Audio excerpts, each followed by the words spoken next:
ইতিহাস ঐতিহ্য মুন্সিগঞ্জের যে বাজার, সে বাজারে কিন্তু আমার এই পেজে তুলে ধরি।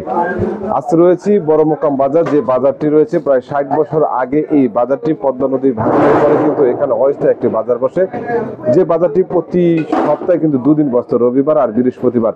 সেই বাজারের ইতিহাস ঐতিহ্য বর্তমান পরিস্থিতি তুলে ধরবো আমার এই পেজে। আমার এই পেজটিকে ফলো দিয়ে রাখুন, মুন্সিগঞ্জের ইতিহাস ঐতিহ্য সম্পর্কে জানুন। বড় মোকাম যেটি হচ্ছে লৌহজন উপজেলার খুব সুন্দর একটি পরিবেশ। সেই পরিবেশের পাশেই কিন্তু গাউদিয়া ইউনিয়নের যে বাজারটি ছিল, পদ্মা নদীর ভাঙার আগে কিন্তু এখানে একটি বাজার ছিল না। প্রায় 65 বছরে এই পুরনো বাজারটি আজ তার রূপান্তরিত হয়েছে। গ্রামীণ যে পরিবেশ, সে পরিবেশটা কিন্তু খুব সুন্দর একটি পরিবেশ। এটি কোথায় অবস্থিত বা কোন জায়গায় অবস্থিত? এটি হচ্ছে গাউদিয়া ইউনিয়নের বড় মোকাম বাজার বলে। এই বাজারটি কিন্তু এক সময় সাপ্তাহিক 2 দিন হাট বসত, রবিবার আর বৃহস্পতিবার। এখন কিন্তু কালের পরিবর্তে সেই হাটটি আর বসে না। সেই সপ্তাহে 2 দিন হাট, সে হাটটি আর বসে না। প্রতিদিন কিন্তু এই বাজারে আসেন যারা বাজার করতে। দেশি শাকসবজির পাশাপাশি কিন্তু এই বাজারে আরেকটি ঐতিহ্য রয়েছে, যেটি হচ্ছে সকালবেলা দেশি মাছ। সেই মাছের বাজারটা কিন্তু একটি জমজমাট একটি বাজার পাওয়া যায়। এখানে কিন্তু সব ধরনের মাছ পাবেন সকালবেলা। পাশাপাশি বিকালেও কিন্তু এই পদ্মা নদীতে যারা জেলেরা রয়েছেন, তারা কিন্তু এই বাজারে মাছ বিক্রি করতে আসেন। এখানে আসেন দূর দূরান্তের, পাশাপাশি যারা রয়েছেন তারাও কিন্তু এই বাজারে যে ঐতিহ্য বা ইতিহাস রয়েছে, সেটাও কিন্তু রয়েছে এই বাজারের ইতিহাস।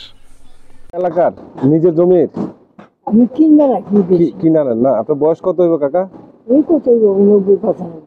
এই বাজারটা কত বছর হইব আনুমানিক মনে করেন? এই আমার বছর পরে। আপনার বয়সের পরে তো 70-এর কাছাকাছি হবে বাজারটা? না, আরো কম হবে। আর কম, 50-60 হবে। স্বাধীনতার পরে থেকে মানে জমজমাট হয়েছে। এক সময় তো ঐতিহ্য ছিল এই বাজারটা, আজকে তো এক সময় তো অনেক ঐতিহ্য ছিল, সাপ্তাহিক হাট বসতো। স্বাধীন হওয়ার পরেই আরো এই যে বাজার আছে আমাকে ওই দেশে গণবন্ধু বাজার, এই বাজারে ওইসব 25টা বাজার। ওই বাজার ভাঙে 25টা বাজার হয়েছে। এই বড় বাজার কত দূর এখান থেকে? এইটা ভেঙে গেছে নদীতে। নদীতে ভেঙে গেছে। নদীতে ভেঙে যাওয়ার পরে এই বাজারটা হয়েছে। এখন কি সাপ্তাহিক হাট বসে না? সাপ্তাহিক সব মানে প্রতি সপ্তাহে যে হাট বসতো, রবিবার হাট বসে না, বাজার বসে প্রত্যেক দিন। সকালে জমজমাট বেশি থাকে। আপনি কিরকম বিক্রি করেন? কিরকম? ওই 500 মাল থাকলে বিক্রি হয়।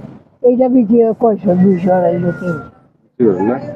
খেলা বেচলাম ধরেন 450, 500। ওকে কাকা, ঠিক আছে।